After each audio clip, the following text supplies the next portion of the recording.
what's the most incredible thing I've ever seen in my life? So just slosh that around in your own mind a minute. Just think to yourself, what's the most incredible thing you have ever seen in your life? And I want to tell you mine, because it's relevant to what I've just said. The most incredible thing I've ever seen in my life, I saw in the United States Capitol, in a basic meeting room on the first floor, when the Surgeon General of the Department of Defense came before my subcommittee to testify about military medicine.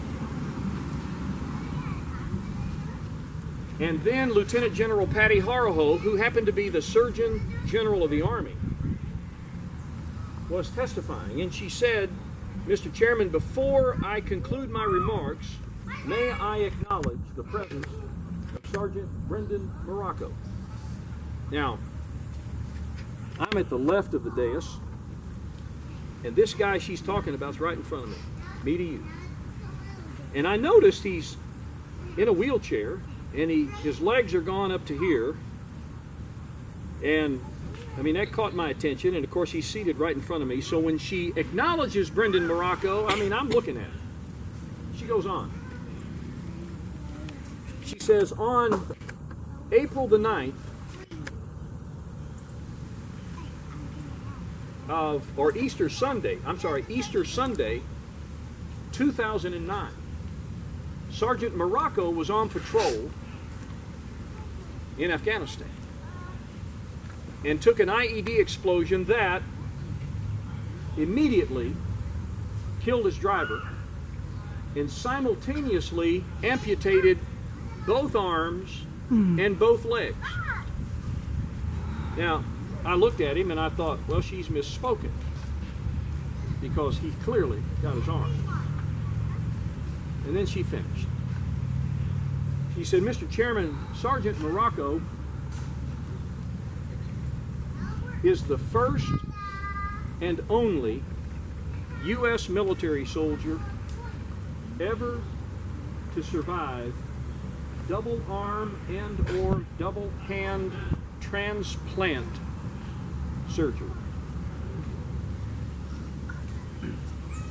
And as she told his story, a tear welled up in Sergeant Morocco's eye and started down his cheek.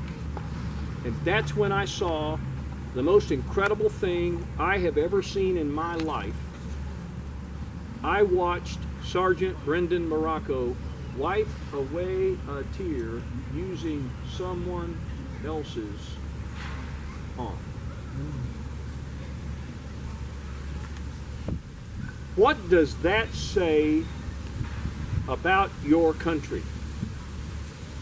A country that is so good that people like Brendan Morocco are willing to put his hand up and say, "I'll go." What does it say about your country that it's so good that when a guy like Morocco is injured and nothing more than a bloody torso on a battlefield, that we are so good with our combat lifesaver programs and advanced military medicine that we could get that young man off the ground in Afghanistan, apply the right techniques to keep his vitals going, getting to the rear and getting the help he needs, and save his life. And then finally, what does it say about a country that is so good that a team of doctors and scientists and engineers, indeed a country that is so good that we could pique the curiosity of the brightest minds that we have in our country, those future doctors, scientists, and engineers who could take a pair of arms from another unfortunate casualty and put them on that man's body and hook them up in such a way that they can take their commands from the brain like all of us are accustomed to doing.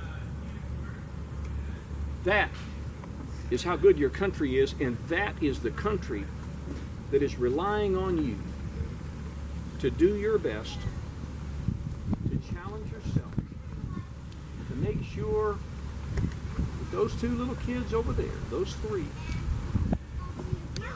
have a country that they can grow up and look forward to as well. Now that's a lot of pressure.